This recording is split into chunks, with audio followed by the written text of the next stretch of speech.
ಸಂಘದಿಂದ 17ನೇ ತಾರೀಕು ಇದೇ ತಿಂಗಳು ಬೆಂಗಳೂರಿನ ಅರಮನೆ ಮೈದಾನ ತ್ರಿಪುರವಾಸಿನಿಯಲ್ಲಿ ಸನ್ಮಾನ್ಯ ಮುಖ್ಯಮಂತ್ರಿಗಳು ಉಪಮುಖ್ಯಮಂತ್ರಿಗಳು ಸರ್ಕಾರಕ್ಕೆ ಅಭಿನಂದನೆ ಸಲ್ಲಿಸುವಂತ ಕೆಲಸವನ್ನು ಮಾಡ್ತಾ ಇದ್ದೇವೆ. ಬಹಳ ಮುಖ್ಯವಾಗಿ ರಾಜ್ಯ 7ನೇ ವೇತನ ಆಯೋಗವನ್ನ ಸನ್ಮಾನ್ಯ ಮುಖ್ಯಮಂತ್ರಿಗಳು ನಿಗದಿತ ಅವಧಿಯಲ್ಲಿ ನಮ್ಮನ್ನು ಹೋರಾಟಕ್ಕೆ ಇಳಿಸದೆ ನಮ್ಮ ಹಕ್ಕುಗಳನ್ನ ನಮ್ಮ ಬೇಡಿಕೆಗಳನ್ನ ಈಡೇರಿಸಿದ್ದಕ್ಕಾಗಿ ಒಂದು ಗೌರವಪೂರ್ವಕವಾಗಿರುವಂತಹ ಒಂದು ಧನ್ಯತಾ ಭಾವದ ಉಪಕಾರ ಸ್ಮರಣೆಯನ್ನ ಮಾಡುವಂತ ಕಾರ್ಯಕ್ರಮ ಮಾಡಬೇಕು ಅಂತ ಹೇಳಿ ನಾವೆಲ್ಲ ಜಿಲ್ಲಾಧ್ಯಕ್ಷರು ಕೂತ್ಕೊಂಡು ತೀರ್ಮಾನ ಮಾಡಿ 17ನೇ ತಾರೀಕು ಅವರಿಗೆ ಒಂದು ದೊಡ್ಡ ಅಭಿನಂದನಾ ಸಮಾರಂಭವನ್ನು ಮಾಡ್ತೇವೆ.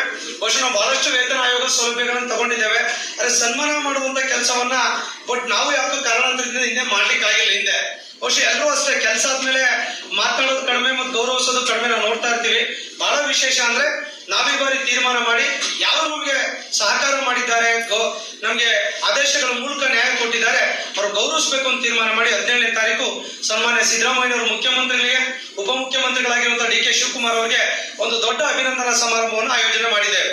ಈ ಸಂದರ್ಭದಲ್ಲಿ ಅವರಿಬ್ರು ಕೂಡ ಬರ್ತಾ ಇದ್ದಾರೆ. ಅವರಿಬ್ಬರೇ ಡೇಟ್ ಕೊಟ್ಟಿರೋದ್ರಿಂದ ಅವರ ಡೇಟ್ಗೆ ಅನುಗುಣವಾಗಿ ನಮ್ಮ ರಾಜ್ಯದ ನೌಕರು ಬರ್ತಾರೆ. ಪ್ರತಿ ತಾಲೂಕು ಜಿಲ್ಲೆ ರಾಜ್ಯದಲ್ಲಿ ಎಲ್ಲರೂ ಕೂಡ ಒಂದೊಂದು ಬಸ್ 2 ಬಸ್ ಹೀಗೆ ವಾಲಂಟ್ರಿ ಆಗಿ, ಯಾವುದೇ ಕೂಡ ನಮ್ಮಲ್ಲಿ ಬೇರೆ ತರ ಸಿಸ್ಟಮ್ ಇಲ್ಲ, ವಾಲಂಟ್ರಿ ಆಗಿ ಅವರೇ ಅಭಿಮಾನ ಸಲ್ಲಿಸಬೇಕು ಅಂತ ಬರುವಂತದ್ದು ಒಂದು 40,000 ರಿಂದ 50,000 ಜನ ಅನ್ನುವಂತ ಪ್ಲಾನ್ ಕೂಡ ನಮ್ದಿದೆ. ಸೊ ನಾವೆಲ್ಲ ಒಂದು 15-20,000 ಜನ ಸೇರೋಣ ಸಾಕು ಅಂತ ಹೇಳಿ ಪ್ಲಾನ್ ಮಾಡಿದ್ವಿ. ನನ್ನ ಮೀಟಿಂಗ್ ತಗೊಂಡಾಗ ಅದು 40 ಕ್ರಾಸ್ ಆಗಿದೆ. ಇನ್ನು 2 ದಿನಕ್ಕೆ ಏನಾಗುತ್ತೋ ಗೊತ್ತಿಲ್ಲ.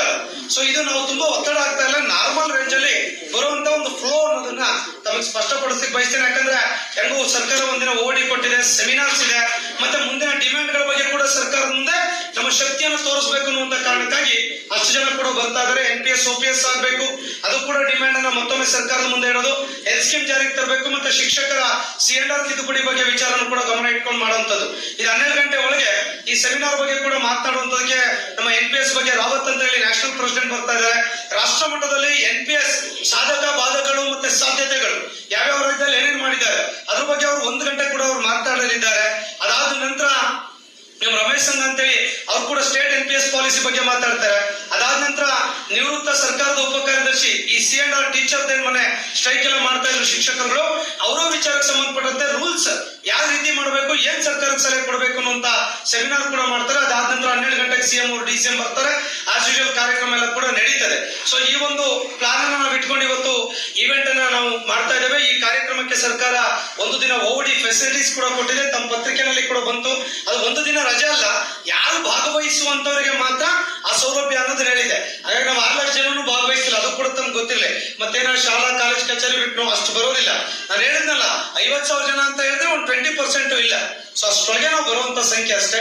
ಹಾಗಾಗಿ ಆ ಇವೆಂಟ್ ನಲ್ಲಿ ಎಲ್ಲರೂ ಕೂಡ ಭಾಗವಹಿಸಿ ಸರ್ಕಾರಕ್ಕೆ ಗೌರವ ಮತ್ತೆ ನಮ್ಮ ಹಕ್ಕುಗಳು ಮುಂದಿನ ಬೇಡಿಕೆಗಳ ಬಗ್ಗೆ ಕೂಡ ಒತ್ತಡ ಮತ್ತೆ ಗಮನ ಸೆಳೆಯುವಂತ ಕೆಲಸವನ್ನು ಕೂಡ ನಾವು ಇವತ್ತು ಮಾಡ್ತಾ ಇದ್ದೇವೆ ಅನ್ನೋದನ್ನು ಕೂಡ ತಮ್ಮ ಗಮನಕ್ಕೆ ಹೇಳಿಕೆ ಬಯಸ್ತೇನೆ.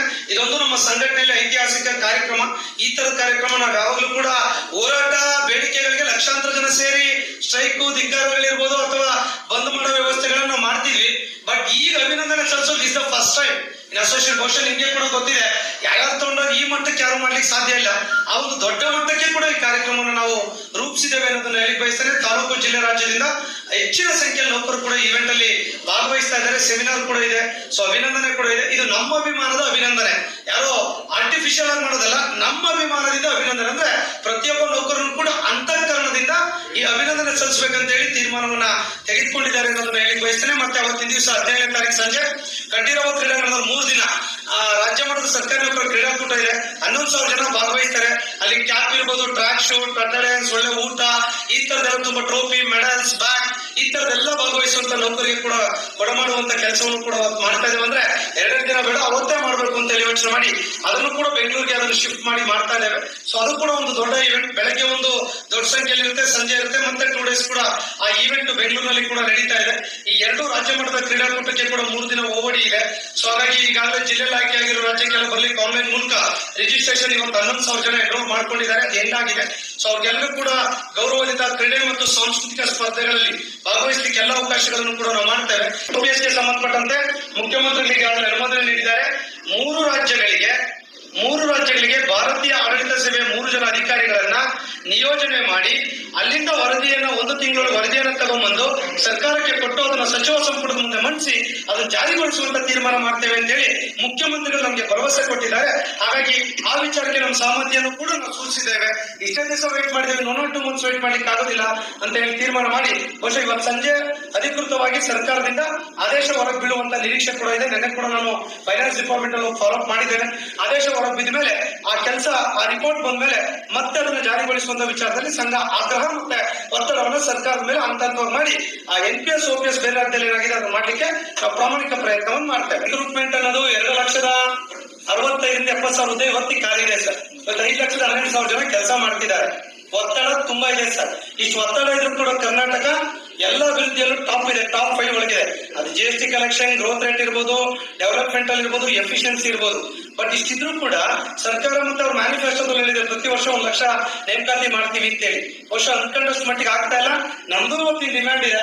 ಆದ್ರೆ CM ಸಾರ್ಗೂ ಕೂಡ ಖಾಲಿ ಹುದ್ದೆ ಇಲ್ಲ. ಅಟ್ಲೀಸ್ಟ್ ಫೀಲ್ಡ್ ಸ್ಟಾಫ್ ಅನ್ನಾದ್ರೂ ರಿಕ್ರೂಟ್ಮೆಂಟ್ ಮಾಡಿ, ರೆವಿನ್ಯೂ, RDPR, ಹೆಲ್ತ್, ಎಜುಕೇಶನ್ ಇಷ್ಟಾದ್ರೂ ಕೂಡ ಮಾಡಿದ್ರೆ ಅಟ್ಲೀಸ್ಟ್ ಸೊಸೈಟಿಗೆ ಒಂದು ಒಳ್ಳೆ ಸಂದೇಶ ಬರುತ್ತೆ ಅನ್ನೋದನ್ನು ಕೂಡ ಮತ್ತೊಮ್ಮೆ ನಾವು ನಾಳೆ ಕೂಡ ಅವ್ರ ಗಮನಕ್ಕೆ ಸೆಳೆಯುವಂತ ಕೆಲಸ ಮಾಡ್ತೇವೆ.